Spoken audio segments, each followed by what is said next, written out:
जनसंख्या कहते किसे हैं? जनसंख्या है क्या? तो जनसंख्या अर्थात किसी स्थान विशेष या निश्चित समय में निवास करने वाले आबादी को जनसंख्या कहते हैं। अर्थात जहां जिस गांव में जिस जगह निश्चित आबादी संख्या निर्धारित की जाती है वहां की हम कहते हैं इतनी जनसंख्या वहां पे निवास कर रही है। अर्थात इस कमरे में अगर हम कहते हैं कि इसमें संख्या कैसे हम देखेंगे तो उसमें यही देखते हैं कि इतनी जो संख्या है वही हमारी जनसंख्या है। ऐसे हर देश की हर राज्य की जनसंख्या होती है जितना निश्चित रूप से निवास कर जाए, अनिश्चित नहीं, क्योंकि कुछ आते हैं जैसे बाहर से आए बिजनेस करने के लिए और चले गए, उससे प्रवासी कहते हैं, वो जनसंख्या के थ्रू नहीं जोड़े जाते हैं, क्योंकि अगर ऐसा जोड़े जाएंगे तो दूसरे देश जहाँ पे जिस राज्य में रहते हैं उस राज्य में भी उनकी गणना होगी और जिस जगह बिजनेस करने आए दूसरे राज्य में वहाँ भी गणना होगी, इसीलिए ऐसा किया नहीं जाता है। जनसंख्या जहाँ निश्चित समय में निश्चित अवधि में रहते हैं वही जनसंख्या का निर्धारण किया जाता है। तो जनसंख्या का अर्थ है, परिभाषा में लिखना चाहते हैं तो लिख लीजिए, किसी स्थान विशेष पर निश्चित समय में किसी स्थान विशेष पर निश्चित समय में निवास करने वाली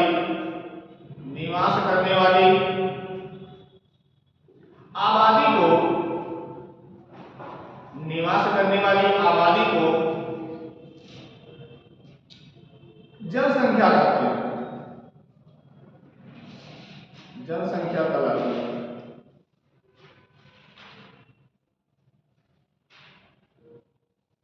जनसंख्या किसी स्थान विशेष पर निश्चित समय में निवास करने वाली आबादी को जनसंख्या कहते हैं।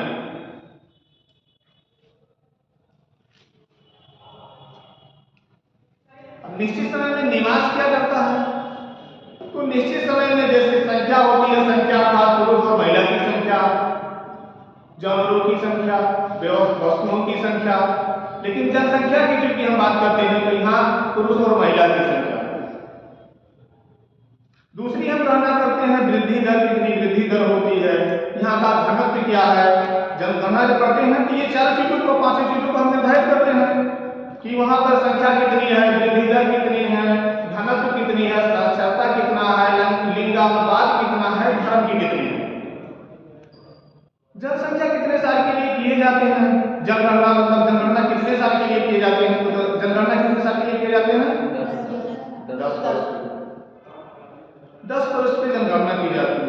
लेकिन अब की जनगणना भी 10 वर्ष में तो हुई नहीं, क्योंकि कोरोना का आ गया, उसी वजह से जनगणना हुई नहीं। तो प्रति 10 वर्ष पे जनगणना की जाती है।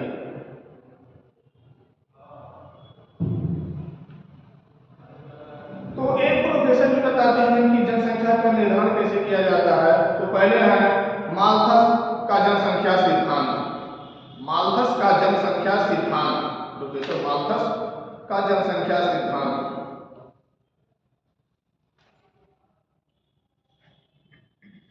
क्या नाम है? प्रोफेसर माल्थस का जनसंख्या सिद्धांत।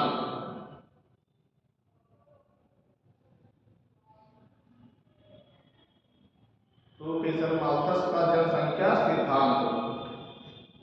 इन्होंने जनसंख्या की परिभाषा में मुख्य भूमिका में बताए हुए हैं कि जनसंख्या ज्यामितीय विधि से निर्धारित की जाती है, अंकगणितीय विधि से नहीं। मतलब 2, 4, 8, 16, 32 जनसंख्या इस हिसाब से बढ़ते हैं और खाद्यान्न पदार्थ जो होते हैं 1, 2, 3, 4, 5 के हिसाब से बढ़ते हैं। उनकी परिभाषा लिख लेंगे। बेटेन के अर्थशास्त्री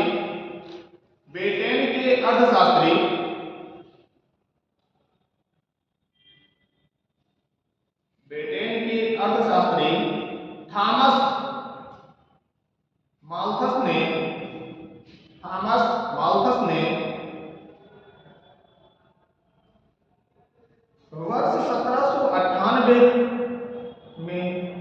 वर्ष 1798 में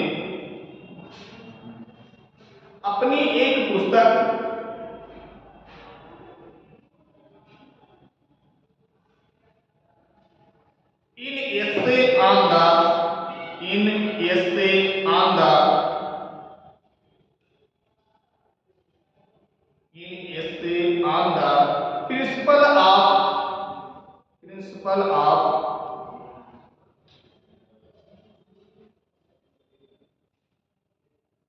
पॉपुलेशन के माध्यम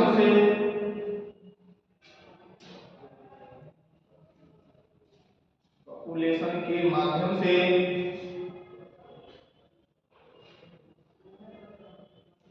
जनसंख्या का सिद्धांत प्रस्तुत किया। जनसंख्या का सिद्धांत प्रस्तुत किया।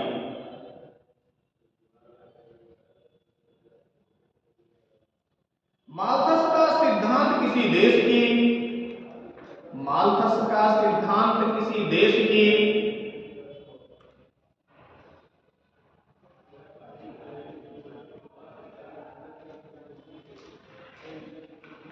खाद्यान्न वृद्धि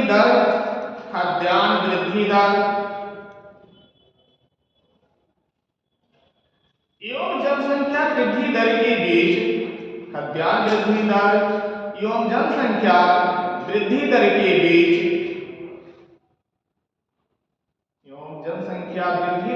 बीच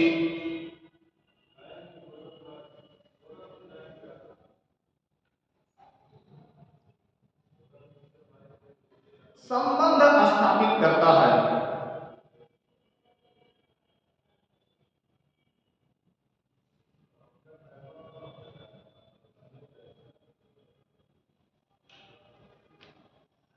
माल्थस के अनुसार किसी देश की जनसंख्या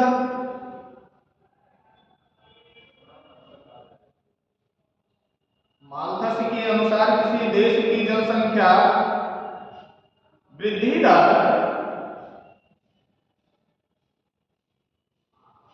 माल्थस के अनुसार किसी देश की जनसंख्या वृद्धि दर ज्यामितीय दर या गुणोत्तर श्रेणी ज्यामितीय दर या गुणोत्तर श्रेणी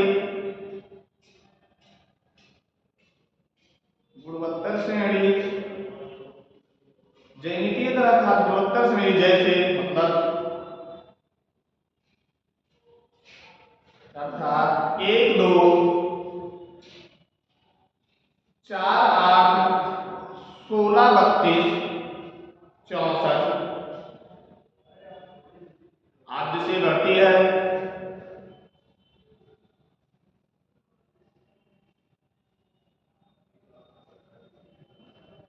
जबकि खाद्यान्न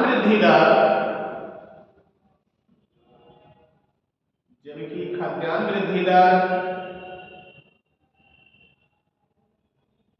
अंकगणितीय दर या समांतर श्रेणी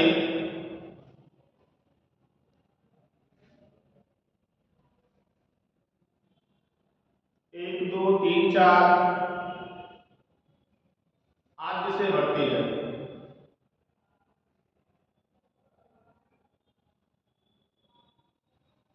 यहां से क्वेश्चन पूछे जाते हैं। पहला क्वेश्चन किया जाएगा कि माल्थस का जनसंख्या सिद्धांत की पुस्तक का क्या नाम है। दूसरा क्वेश्चन किए जाएंगे कि माल्थस का जनसंख्या सिद्धांत किस श्रेणी पर आधारित है। तो ज्यामितीय श्रेणी अर्थात गुणोत्तर श्रेणी पे आधारित है। तीसरा क्वेश्चन किए जाते हैं माल्थस का जनसंख्या सिद्धांत में खाद्यान्न पदार्थ को किस श्रेणी के अंतर्गत रखा जाता है। तो इसे अंकगणितीय श्रेणी के अंतर्गत रखा जाता है। क्या तो कोई दिक्कत। अगला जनसंख्या का अनुकूलतम सिद्धांत। जनसंख्या का अनुकूलतम सिद्धांत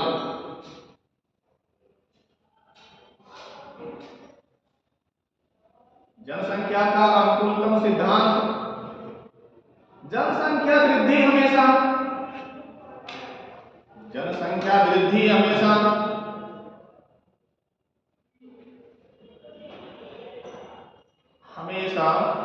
हानिकारक नहीं होती। क्योंकि जनसंख्या किसी भी देश का किसी भी देश का मानवीय संसाधन है।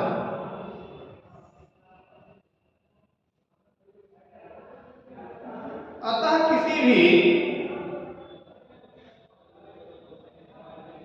जनसंख्या वृद्धि हमेशा हानिकारक नहीं होती, क्योंकि जनसंख्या किसी भी देश का मानवीय संसाधन है। अतः किसी भी देश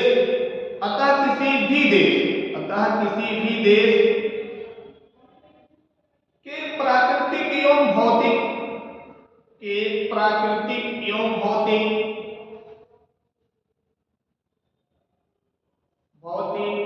संसाधनों के आधार पर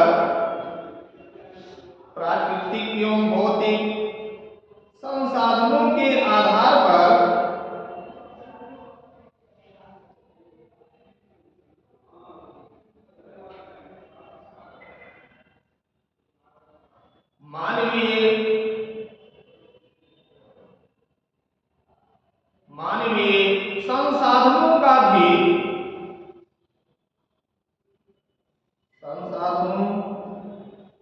का भी एक आदर्श स्तर होना चाहिए, जिसे अनुकूलतम जनसंख्या कहते हैं।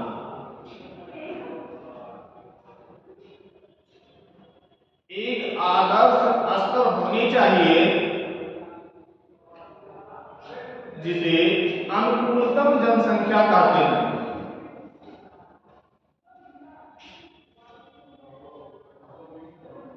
अर्थात व्यवहारिक में समझ लीजिए कि अनुकूलतम जनसंख्या वह जनसंख्या है जो संसाधनों के अनुरूप संख्या हो,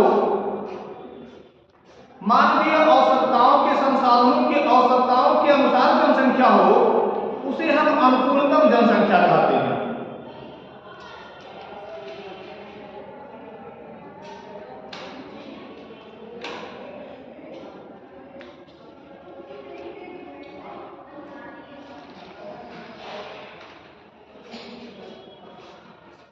अगला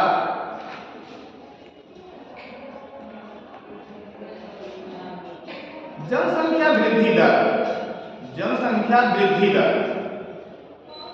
ये कैसे हम निर्धारित करेंगे कि जनसंख्या वृद्धि दर है? इसकी परिभाषा क्या होती है? तो किसी एक वर्ष में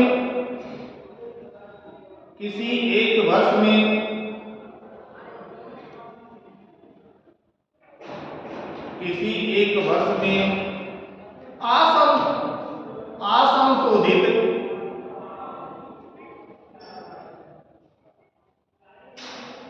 जन्म दर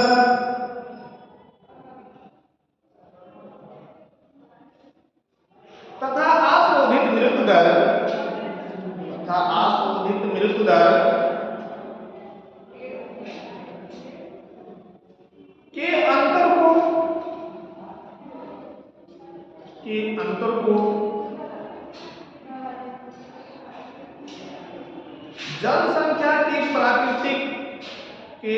को जनसंख्या की प्राकृतिक वृद्धि दर कहते हैं।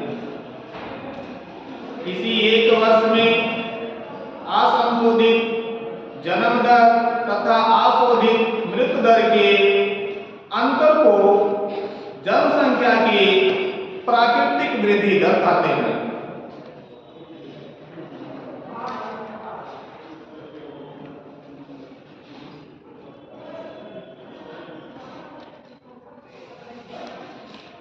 जब प्राकृतिक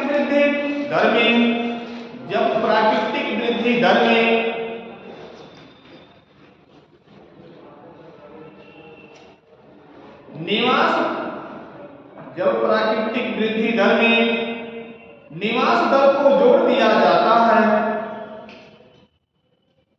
जब प्राकृतिक वृद्धि दर में निवास प्रवासी दर को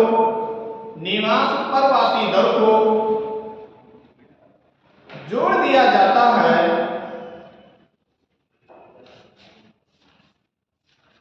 तो इसे जनसंख्या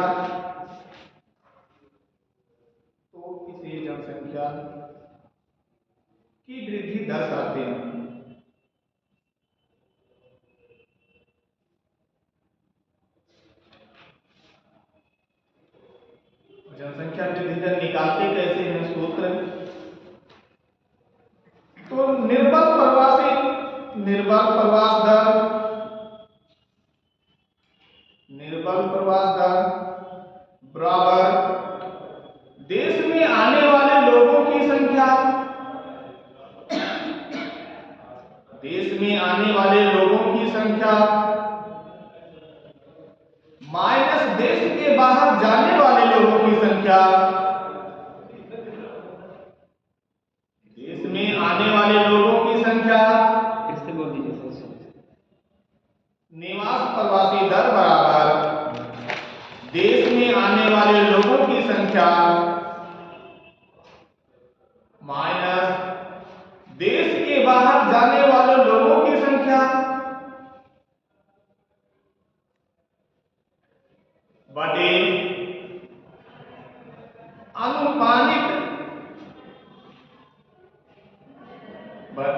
अनुमानित मध्य वर्ष में जनसंख्या, अनुमानित मध्य वर्ष में जनसंख्या गुणे 1000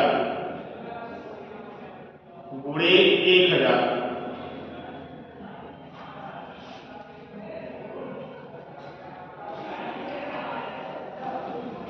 शिशु मृत्यु दर किसे कहते हैं? तो किसी क्षेत्र विशेष में शिशु मृत्यु दर किसी क्षेत्र विशेष में एक वर्ष में शिशु मृत्यु दर में किसी क्षेत्र विशेष में एक वर्ष में प्रति 1000 जीवित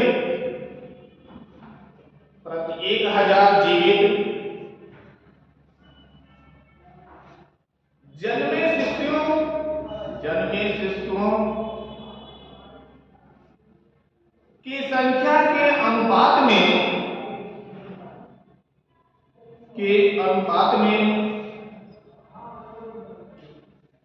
एक वर्ष या उससे कम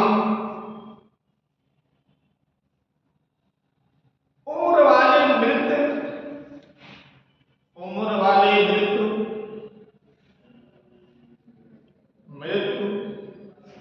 शिशुओं की संख्या को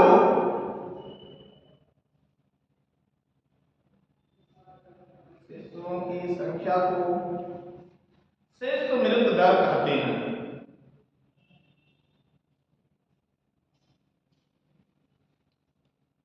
शिशु मृत्यु दर का सूत्र है, कैसे निकालेंगे? तो शिशु मृत्यु दर बराबर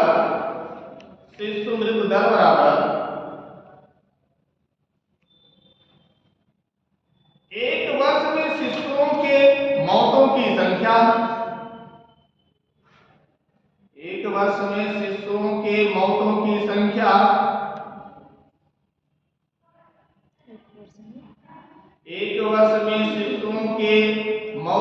संख्या बटे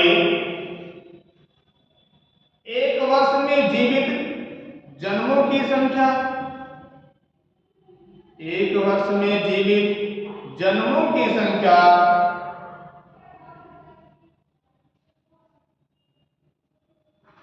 गुणे 1000।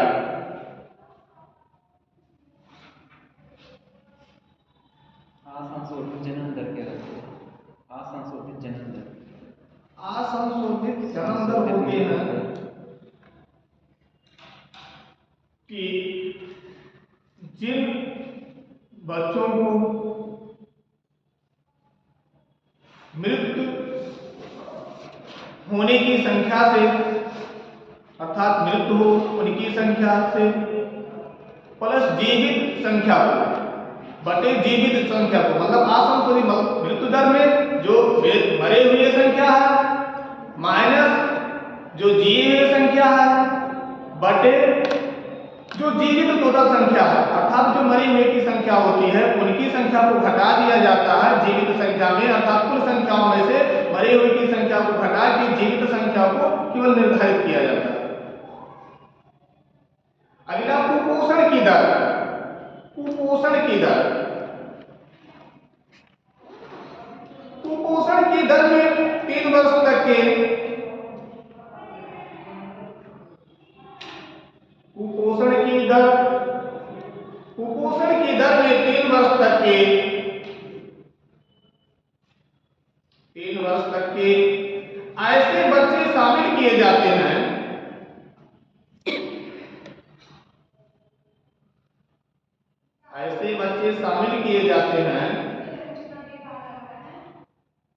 जो अपने अपेक्षित वजन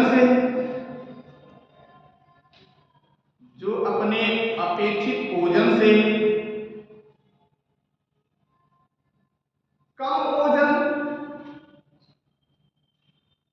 कम ओजन या कम लंबाई के होते हैं।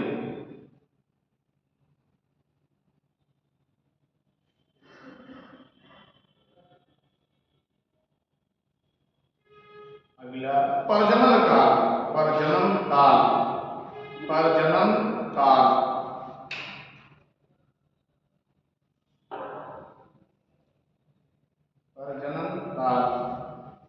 एक महिला अपने जीवन के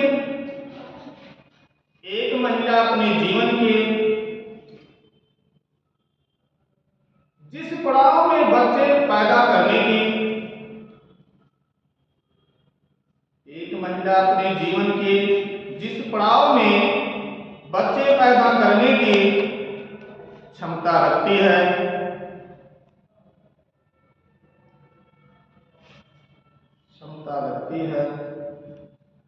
उसे प्रजनन काल कहा जाता है।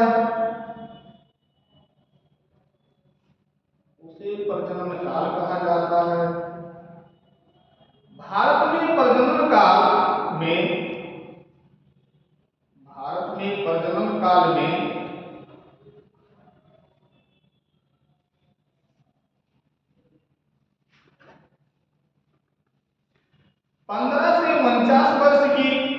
15 से 49 वर्ष की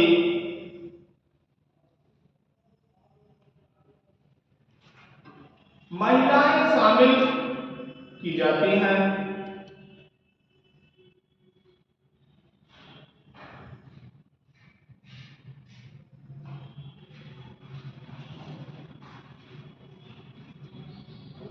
अगला जनसंख्या घनत्व। जनसंख्या घनत्व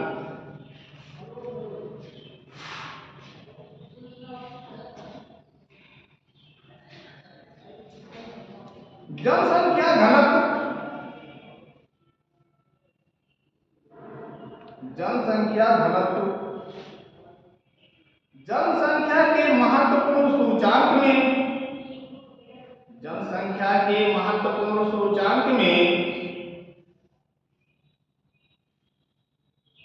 से एक है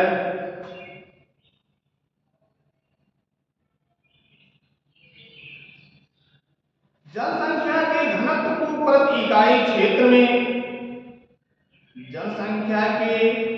को प्रति इकाई क्षेत्र में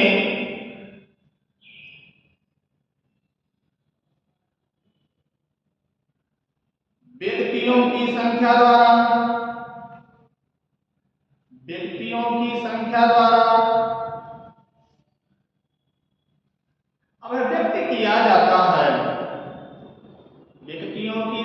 द्वारा अभिव्यक्त किया जाता है।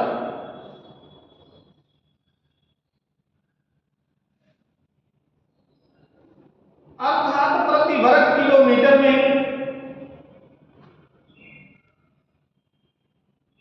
रहने वाले लोगों की संख्या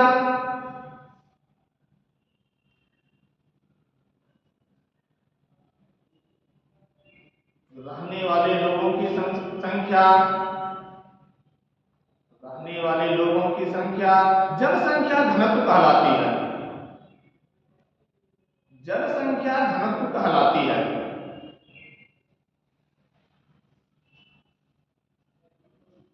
जनसंख्या घनत्व निकालने का सूत्र जनसंख्या घनत्व बराबर कुल संख्या बटे कुल क्षेत्रफल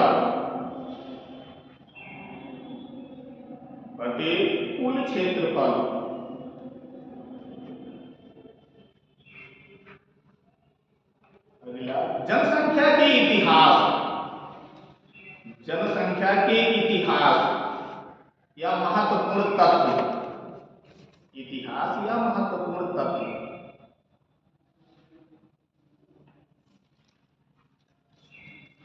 जनसंख्या किसमें निर्धारित किया गया था? संक्षेप में किस सन में लाया गया? इसमें संविधान के अनुच्छेद 246 के अनुसार, संविधान के अनुच्छेद 246 के अनुसार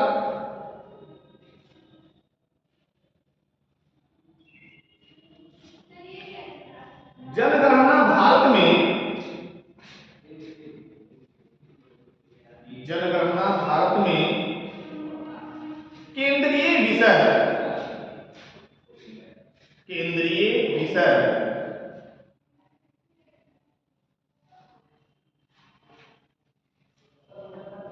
registrar general, registrar general, registrar general, general और जनगणना आयुक्त, रजिस्ट्रार जनरल और जनगणना आयुक्त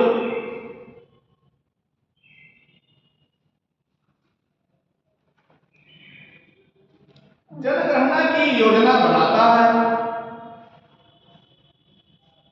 जनगणना की योजना बनाता है।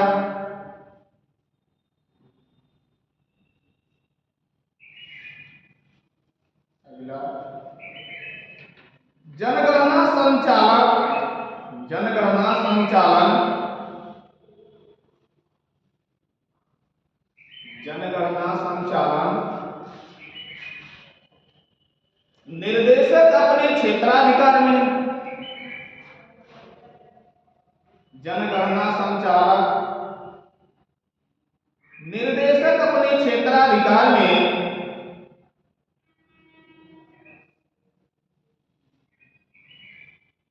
अधिकार में जनगणना के संचालन हेतु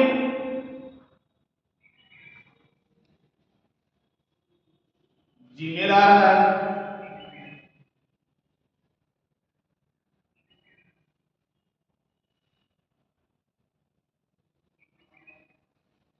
अगला, जनगणना अधिनियम, जनगणना किस अधिनियम के तहत लाए गए हैं? तो जनगणना अधिनियम 1948,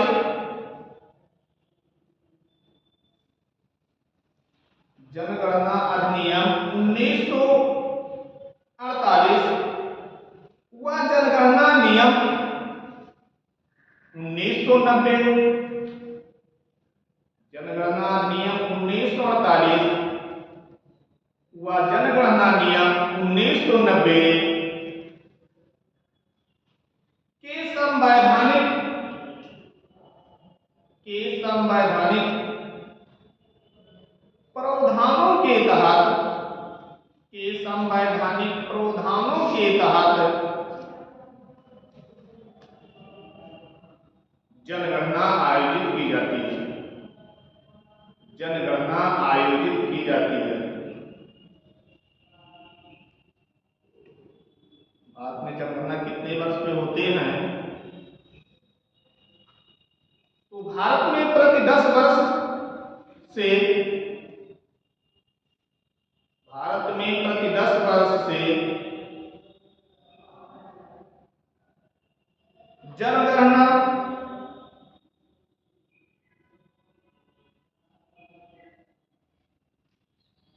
पहले यूनेस्को द्वारा आयोजित कराया जाता था। यूनेस्को द्वारा आयोजित की जाती थी।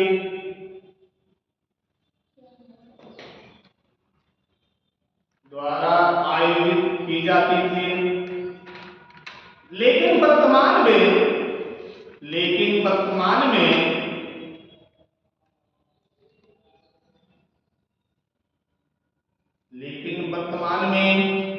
यूनेस्को के स्थान पर, यूनेस्को के स्थान पर यन यस को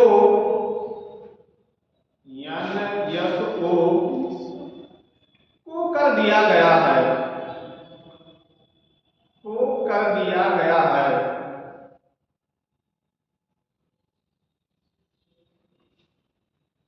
अगला ये पहले हमारा जनगणना जो करते थे, ये सांख्यिकी संगठन सर्वे करता था और इस समय सांख्यिकी संगठन न्यायालय करते हैं। अगला है भारत में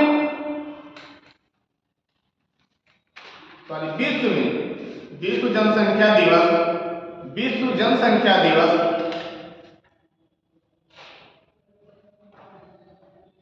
जनसंख्या दिवस 11 जुलाई को 11 जुलाई को मनाया जाता है। विश्व जनसंख्या दिवस 11 जुलाई को मनाया जाता है।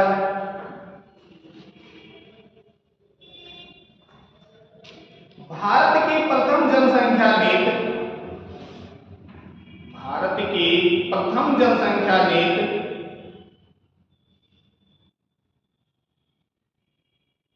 1976 में घोषित की गई। भारत की प्रथम जनसंख्या नीति 1976 में घोषित की गई।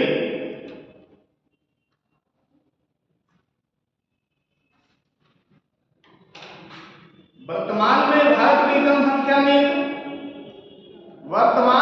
भारत की जनसंख्या नीति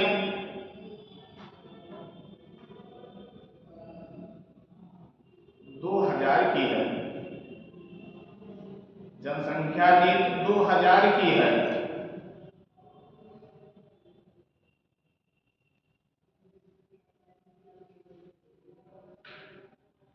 दो हजार की है।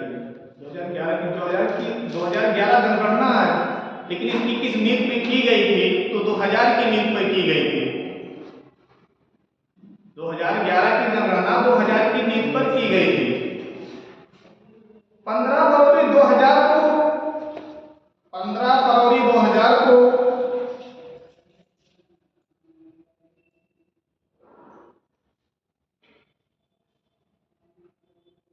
राष्ट्रीय जनसंख्या नीति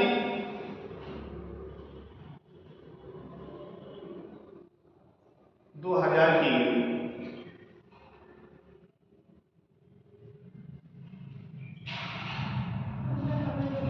15 फरवरी 2000 को राष्ट्रीय जनसंख्या नीति 2000 की घोषणा की गई।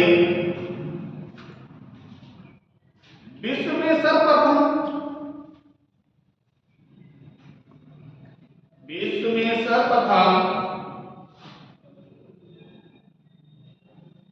व्यवस्थित जनगणना, विश्व में सर्वप्रथम व्यवस्थित जनगणना ब्राजील 1801 में आयोजित की गई।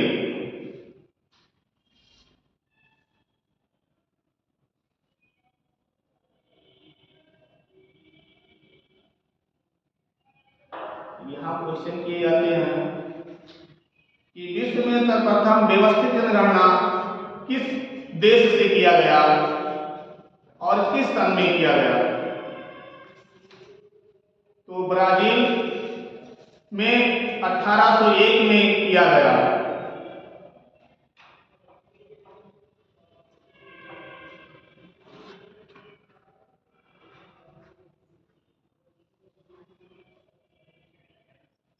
भारत में 10 किए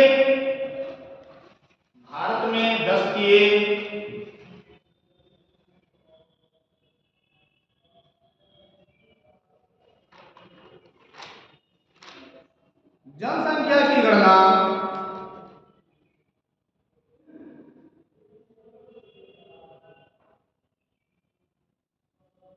1790 में अमेरिका के आधार पर किया गया।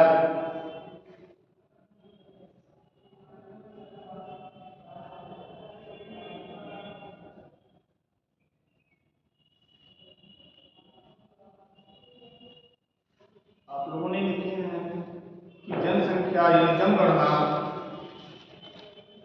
1881 से शुरू की गई। क्या उसके पहले जनगणना नहीं होते थे? 1801 कितने में किया है? 1801 में ब्राजील में हुए थे पहली जनगणना, आप लोगों ने लिखा है। लेकिन चूंकि भारत में अभी तो आगे हम लिखाएंगे कि कब किए गए हैं, लेकिन 1801 के पहले क्या भारत में जनगणना थे कि नहीं थे? तो उसके पहले भारत में जनगणना कहाँ से स्टार्ट हुए और कैसे स्टार्ट हुए, इसके बारे में थोड़ा लिख लीजिए। भारत में जनगणना का इतिहास कैसे हुआ? तो विश्व का था। तो जनगणना का इतिहास चूंकि ऋग्वेद काल में भी शुरू हुए थे, ऋग्वेद काल से ही शुरू हुए थे। ऋग्वेद काल 1800 से ईस्वी से 1600 ईस्वी पूर्व तक माने जाते हैं। क्योंकि उसके पहले उसके बाद अर्थशास्त्र के लेखक कौटिल्य आए। कौटिल्य ने भी जनगणना को गणना की प्रक्रिया में रखा। उन्होंने 321 बीसी के तहत से 296 बीसी तक जनगणना की आयोजन किया, जो 2020 में भारत की औसत आय 29 वर्ष की है। भारत की औसत आय 29 वर्ष की है। आईने अकबरी में भी जनगणना की निर्धारण की गई है। तो आईने अकबरी का उन्होंने 1595 ईस्वी से 1696 ईस्वी के बीच में आईने अकबरी के द्वारा जनगणना का निर्धारण किया गया। अर्थात भारत में प्रथम जनगणना 1872 ईस्वी में की गई। प्रथम व्यवस्थित जनगणना किसके द्वारा किया गया और कब किया गया? तो प्रथम व्यवस्थित जनगणना लॉर्ड रिटन के द्वारा 1881 में किया गया। लॉर्ड मेयो के द्वारा 1872 में जनगणना किया गया, लेकिन प्रथम जनगणना अर्थात व्यवस्थित जनगणना लॉर्ड रिटन के द्वारा 1881 में की गई। स्वतंत्र भारत की प्रथम जनगणना 1951 में।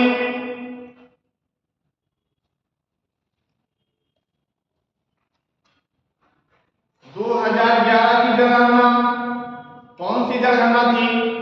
तो अर्थात 2011 की जनगणना 15वीं। लिखना है सर। आप लोगों को लिखने की इच्छा है तो लिख लीजिए, क्योंकि याद करने हो तो, और नहीं लिखना हो तो मत लिखिए, समझ लीजिए केवल। 2011 की जनगणना 15वीं जनगणना या स्वतंत्रता के बाद 2011 की जनगणना 15वीं जनगणना व स्वतंत्रता के बाद 7वीं जनगणना है।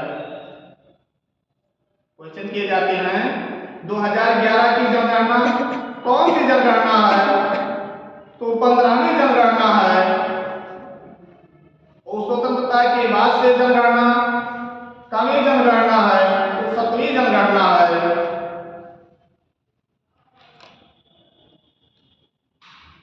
वर्तमान में 2021 की जनगणना 16वीं या स्वतंत्रता के बाद 8वीं जनगणना कहलाएगी।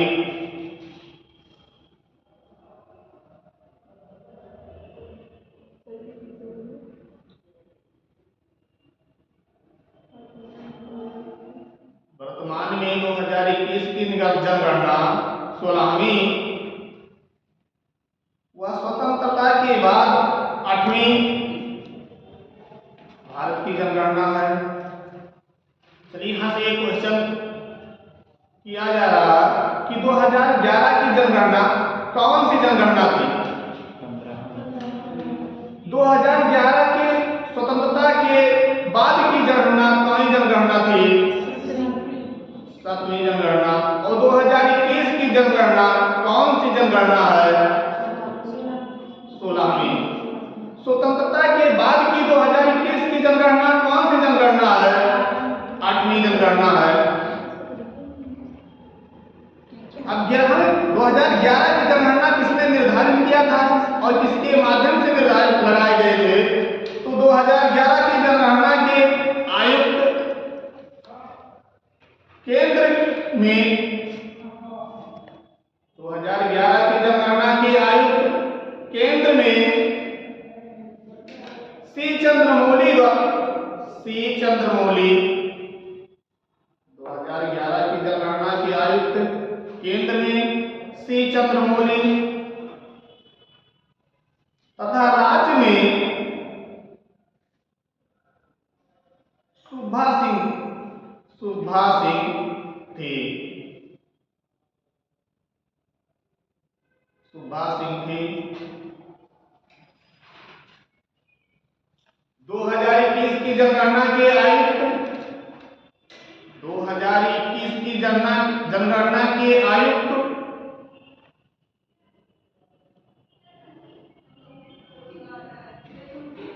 केंद्र में विवेक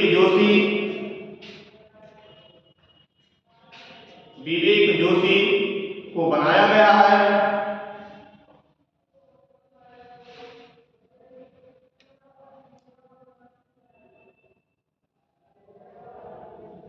2011 की जनगणना की स्लोगन क्या था? तो 2011 की जनगणना का स्लोगन मेरी जनगणना मेरा भविष्य, मेरी जनगणना मेरा भविष्य।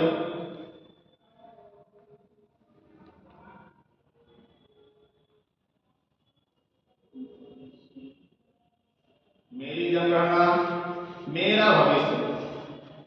अगला 2011 की जनगणना का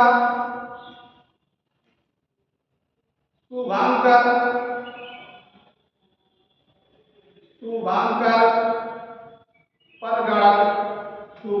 परगणक शिक्षिका थी। परगणक शिक्षिका थी।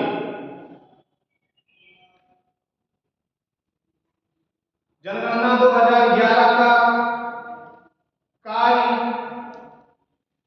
जनगणना 2011 का कार्य। सर ये मेरी जनगणना मेरा भविष्य 2021 का था कि 11 का? ये 2011 का था। इसका स्लोगन तो था 11 का था।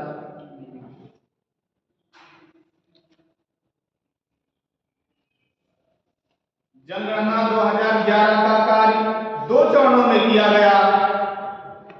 2 चरणों में किया गया।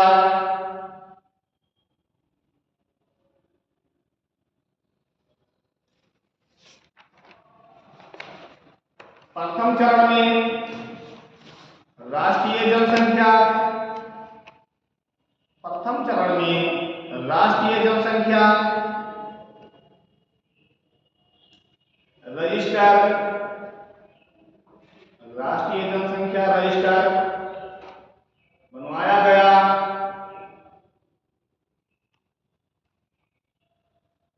तथा जनगणना कार्य 9 से 28 फरवरी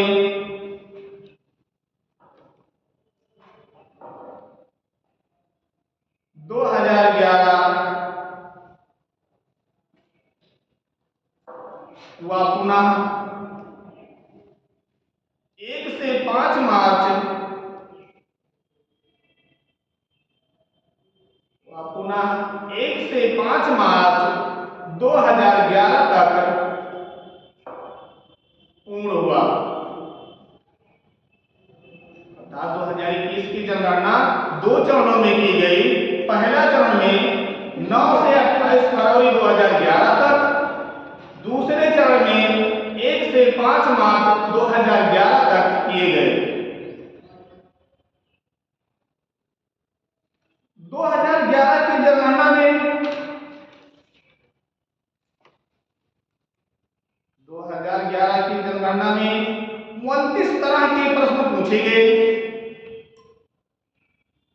29 तरह के प्रश्न पूछे गए।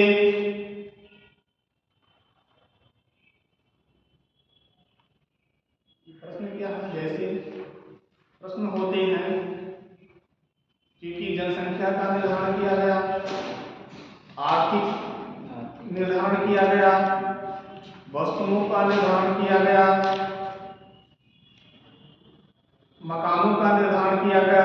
ऐसे 29 प्रकार के निर्धारण किए गए, उनका जनगणना साथ में किया गया। 2021 की जनगणना में 2021 की जनगणना में असम राज्य को शामिल नहीं किया गया। 2021 की जनगणना में असम राज्य को शामिल नहीं किया गया।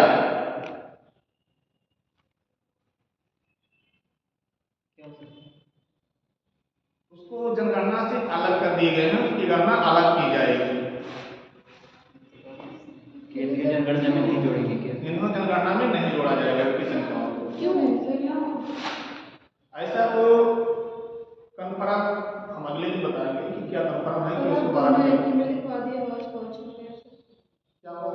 2011 21 एक ही में हो जाएगा, आगे पीछे हो जाएगा।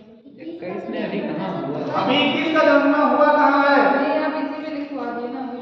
क्या 2021 में क्या होना है? 2011 की जनगणना के हिसाब से 21 में जनगणना होने से 10 साल में जनगणना होते हैं, जो कोरोना काल की वजह से जनगणना 21 में नहीं हुए। लेकिन इसका लोभन क्या है कि 21 में दिखाए जाएंगे, जनगणना किए जाएंगे। उस बारे में मैं क्यों बता रहा हूँ कि आपको ये चीजें 21 में अगले जनगणना जो होगी 21 या 22 या 23 24 जब भी होगी, तो ये चीजें निर्धारित की जाएंगी। सर जब हुआ नहीं तो क्या करने के लिए आयुक्त क्या हुआ? आयुक्त क्या करने के लिए 2021 में जनगणना होना था, उसीलिए उसका व्यवस्था सारे कर दिए गए। लेकिन कोरोना काल को देखते हुए जनगणना नहीं किया गया। किसी काम को करने के लिए पहले उसकी व्यवस्था की जाती है, और ये व्यवस्था आयुक्त को घोषित किया गया, विवेका जोशी को बनाया गया कि जनगणना का कार्य किया जाएगा। लेकिन कोरोना उसी बीच में आ गई, इसीलिए जनगणना नहीं हुए। लेकिन जल्द ही जनगणना होंगे, जो लिखित और कागजी जनगणना नहीं होंगी। अब की ऐसा जनगणना होगा जो कागजी नहीं होगा, लिखा नहीं जाएगा, वो केवल सॉफ्टवेयर पे आधारित रहेंगे।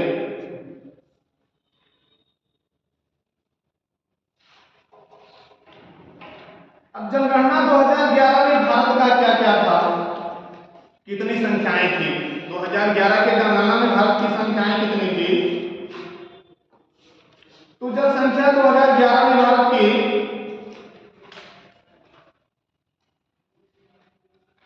121 करोड़ 121 करोड़ भारत की जनसंख्या, भारत की कुल जनसंख्या 121 करोड़ 8 लाख 54,977 अर्थात 121.08 करोड़ थे।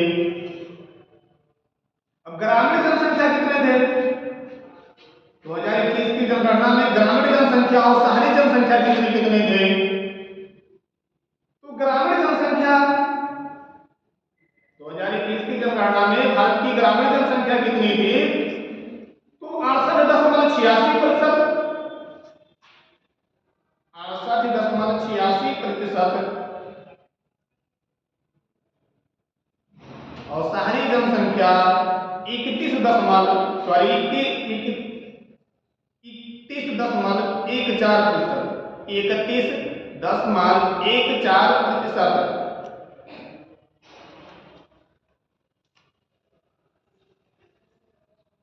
जनगणना 2011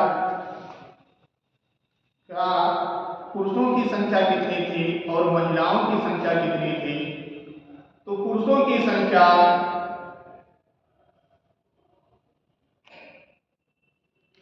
6,232.70,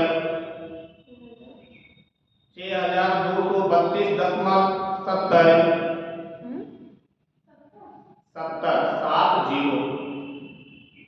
लाख तथा स्त्रियों की संख्या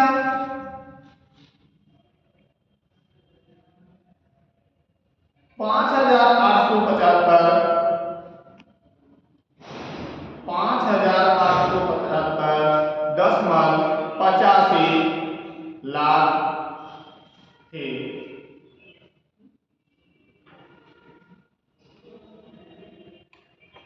पहले पुरुषों की संख्या तब भी पिछले बार भी 2011 की गणना में ज्यादा थी और 2000 और महिलाओं की जनसंख्या तब भी कम थी और आज भी ऐसी कंडीशन है। राज्य के हिसाब से आप लोग लिख लीजिए कि सर्वाधिक जनसंख्या वाले राज्य कौन है और न्यूनतम जनसंख्या वाले राज्य कौन से हैं। मुख्यतः 4 राज्यों का पूछे जाते हैं जनसंख्या का निर्धारण। तो सर्वाधिक जनसंख्या वाले राज्य और न्यूनतम जनसंख्या वाले राज्य।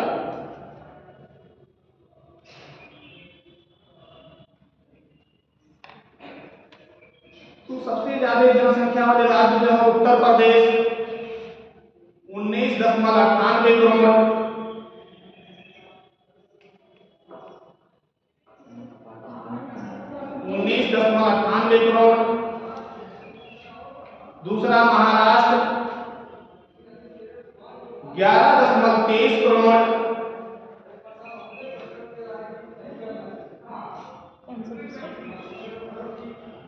महाराष्ट्र 11.23 करोड़। अगला बिहार, महाराष्ट्र 11.23 करोड़, बिहार 10.40 करोड़,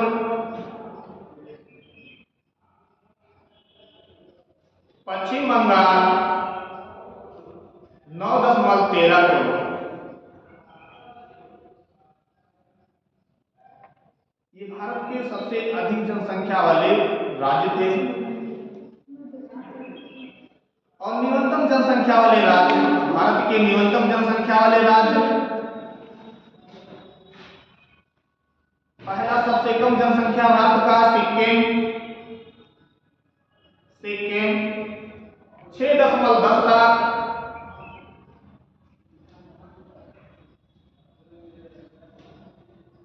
दूसरा मिजोरम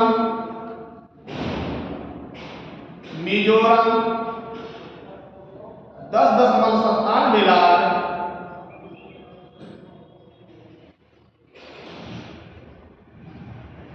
अगला अरुणाचल प्रदेश,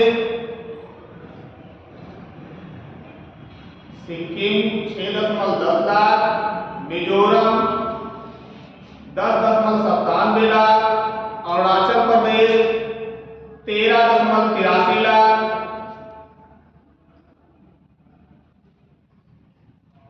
गोवा 14.58 लाख, 14.58 लाख।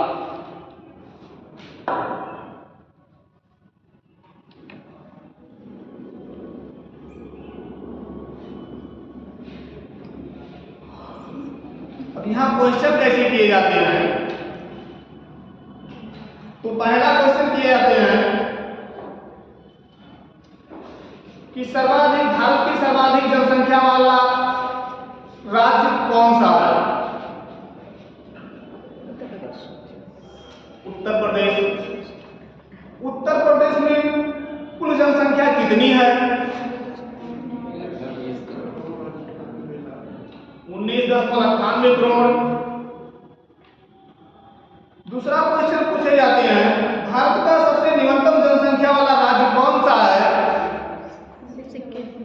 सिक्किम है। भारत का न्यूनतम जनसंख्या वाला राज्य सिक्किम कितना % जनसंख्या है? 6.10 लाख।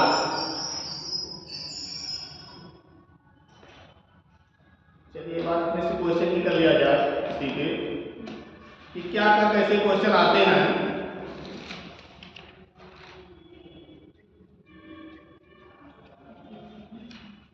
तो पहला क्वेश्चन 2011 की जनगणना के अनुसार निम्नलिखित राज्यों में किसमें अनुसूचित जनजातियों की संख्या तथा प्रतिशत उसके कुल जनसंख्या के प्रतिशत के हिसाब से न्यूनतम है?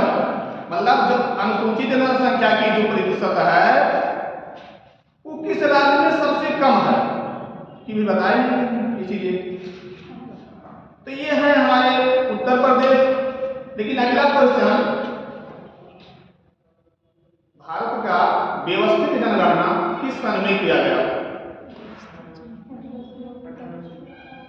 1881। 1881 लॉर्ड लिटन द्वारा। 1881 लॉर्ड एक भी ब्राजील में हो। 1881 लिखाएगा, 81 बोला जाता है। लॉर्ड लिटन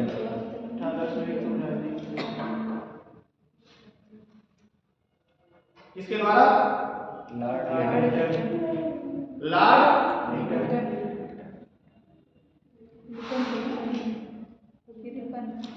और प्रथम जनगणना, भारत का प्रथम जनगणना लॉर्ड रिपिन है। लॉर्ड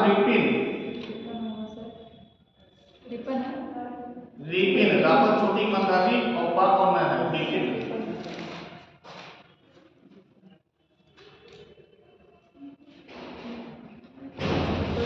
अगला 2011 की जनगणना का स्लोगन क्या था? 2011 की जनगणना का स्लोगन क्या था? मेरी जनगणना मेरी जनगणना मेरा भविष्य। अगला क्वेश्चन, 2011 का जनगणना का शुभांकर क्या था? शिक्षिका थी। ये क्या है? ये एक चिन्ह बनाया गया। 2011 की जो जनगणना की गई इसमें एक मात्र चिन्ह बनाए जाते हैं। कोई भी जनगणना की जाती है तो इसमें परगणक शिक्षिका का मतलब होता है कि शिक्षा को बढ़ावा दिया जाए। 2011 की जनगणना में शिक्षा पर विशेष ध्यान दिए गए और शिक्षा को बढ़ावा देने के लिए परगणक शिक्षिका की तस्वीर को इंकित किया गया। संकेत जिसे कहते हैं संकेत।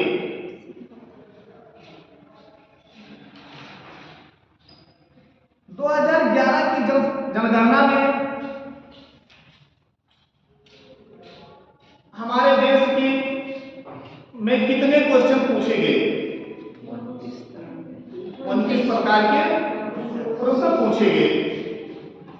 ये मुख्य क्वेश्चन मैं कर रहा हूं तो एग्जाम में 100% आते हैं। 2021 की जनगणना की व्यवस्था क्या की गई? किस पे आधारित किया गया? किस योजना के तहत रखा गया? 2021 की जनगणना किस योजना के तहत रखा गया? 16वीं जनगणना।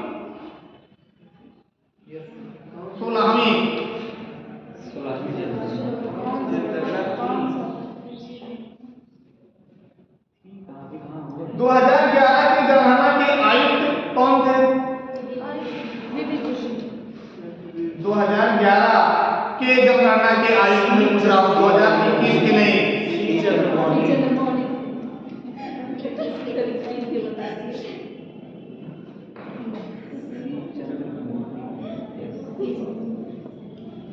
महाराष्ट्र में कुल जनसंख्या कितनी है? बिहार की कुल जनसंख्या कितनी है?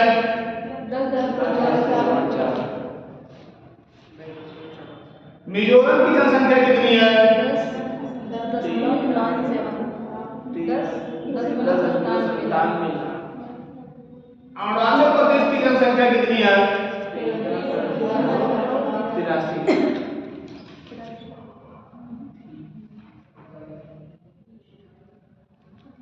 2021 की जनगणना में किस राज्य को छोड़ दिया गया?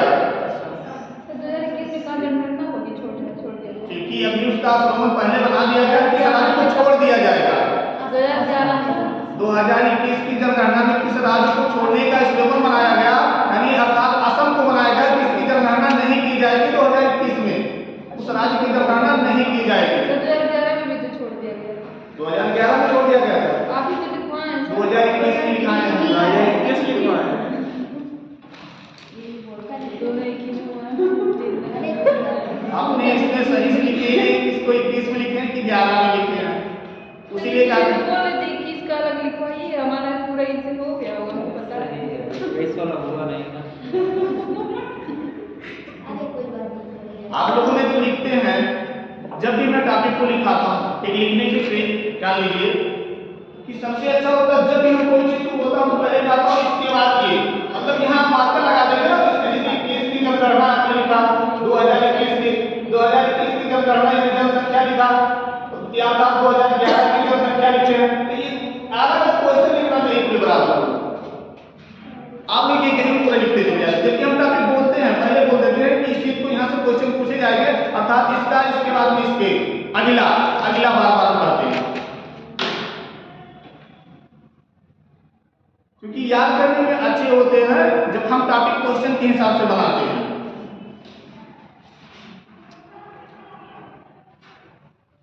जनगणना अधिनियम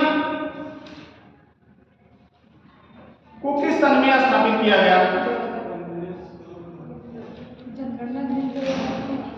जनगणना अधिनियम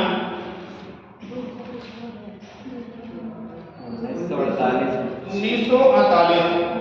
संविधान के किस अनुच्छेद में जनगणना को रखा गया? 246।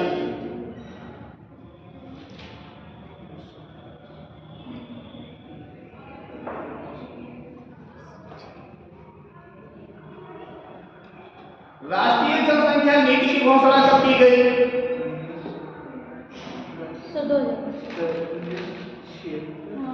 राष्ट्रीय जनसंख्या नीति की घोषणा 2000।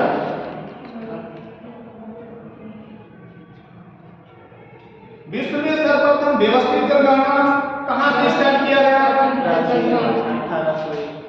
1801 में ब्राजील में।